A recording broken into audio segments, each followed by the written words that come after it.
നമ്മുടെ പ്രിയപ്പെട്ട മാംഗോ മാൻ MS കോട്ടയിലെ airport ഗാർഡനിലാട്ടോ അപ്പോൾ നമ്മളുള്ളത്. ഇവിടെ നോക്കി കഴിഞ്ഞിട്ടുണ്ടെങ്കിൽ ചട്ടിയിൽ നിൽക്കുന്ന ഈ ഒരു വെറൈറ്റി മാവിൽ കണ്ടില്ല എത്ര പോരം മാങ്ങ അറിയിക്കുക. ഏതാ വെറൈറ്റി ആയിരുന്നത്? ഇത് നമുക്ക് ചട്ടിയിലൊക്കെ അലങ്കാരമായി വളർത്തുന്ന ഒരു മാങ്ങയാണ്. ഇത് കിയോസോവായി എന്ന് പറയും. പിന്നെ ഓൾ സീസൺ തായ്ലൻഡ് എന്നൊക്കെ പറയുന്ന ഒരു മാങ്ങയാണ്. മാങ്ങ തിന്നാൻ വലിയ ടേസ്റ്റ് ഇല്ലെങ്കിലും കാണാൻ നല്ല ഭംഗിയാണ്. അലങ്കാരത്തിന് പറ്റുള്ളൂ, അലങ്കാരത്തിനാണ് പറ്റുള്ളൂ. അല്ല ഉപയോഗത്തിന് കാര്യമായിട്ട് മാങ്ങ ആവശ്യങ്ങൾക്ക് നമുക്ക് ചമ്മന്തി അങ്ങനെയൊക്കെ ഉണ്ടാക്കാനൊക്കെ ആയിട്ട് നല്ല രസമാണ്. പഴുത്ത് കഴിഞ്ഞാലോ? പഴുത്ത് കഴിഞ്ഞാൽ ഒരു നല്ല മാങ്ങ എന്നുള്ളൊരു ഗണത്തിലേക്ക് നമുക്ക് പറ്റാൻ പറ്റില്ല, എന്നാലും കുഴപ്പമില്ല. ഇത് നമുക്കറിയാം, ഇത് കോശ്ശേരി മാങ്ങ എന്ന് പറയുന്നത്.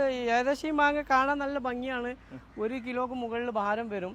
പിന്നെ ഇതിന്റെ പ്രശ്നം എന്ന് വെച്ചിട്ടുണ്ടെങ്കിൽ ഈ മാങ്ങ മൂത്ത് പഴുക്കാനായിട്ട് നമുക്ക് 5 മാസത്തിൽ കൂടുതൽ എടുക്കും മൂത്ത് പഴുക്കാൻ. അപ്പം ഈ മാങ്ങയുടെ ആരംഭത്തിൽ ഡിസംബർ ലാസ്റ്റോട് കൂടിയിട്ടൊക്കെ മാവ് ഫ്ലവർ ചെയ്ത് മാങ്ങ ഉണ്ടാകുകയാണെങ്കിൽ നമുക്കത് ഉപകാരത്തിൽപ്പെടും.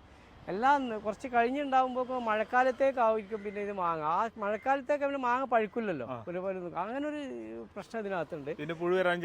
ചാൻസ് ഉണ്ട്. അപ്പൊ ഏറ്റവും നല്ലൊരു മാങ്ങയുടെ ഗണത്തിലേക്ക് നമുക്ക് കൂട്ടാൻ പറ്റില്ല. ഒരു തരക്കേടില്ലാത്ത കാണാൻ ഭംഗിക്കൊക്കെ ഇതുപോലെ ചട്ടിയിലൊക്കെ കായ്ക്കും. വലിയ മാങ്ങയാണ്. ഇത് നാടൻ വെറൈറ്റിയാണ്.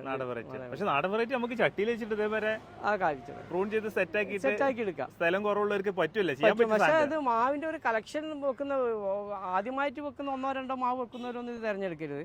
ഒരു കളക്ഷൻ എന്നുള്ള നിലക്ക് തിരഞ്ഞെടുക്കാന്നല്ലാതെ അത്ര ഒരു ക്വാളിറ്റി ഉള്ള മാങ്ങാന്ന് ഞാൻ പറയില്ല. പഴുത്ത് കിട്ടാനായിട്ട് കുറെ സമയം എടുക്കുകയാണ്. അപ്പോൾ ഇതിന് പിന്നെ വിണ്ട് കീറുക, മഴ പെയ്ത് കഴിഞ്ഞാൽ അങ്ങനെയൊക്കെയുള്ള കുറെ, പിന്നെ ഇതിന്റെ കളർ തന്നെ ചേഞ്ച് ചെയ്തിട്ട് ഒരു ബ്ലാക്ക് കളറിലേക്ക് മാറും. മാങ്ങ കാണാൻ ഭംഗിയില്ലാതെ വരും. 1 കിലോ വരും ഓരോന്നല്ലേ? 1 കിലോന് മുകളിൽ എങ്ങനെയാലും വരും. ഇതിപ്പോ അധികം പ്രായമായിട്ടുണ്ടാവില്ല. ഇല്ല. പിന്നെ ഫ്ലവർ ചെയ്തുകൊണ്ട് ഇരിക്കണുണ്ട്.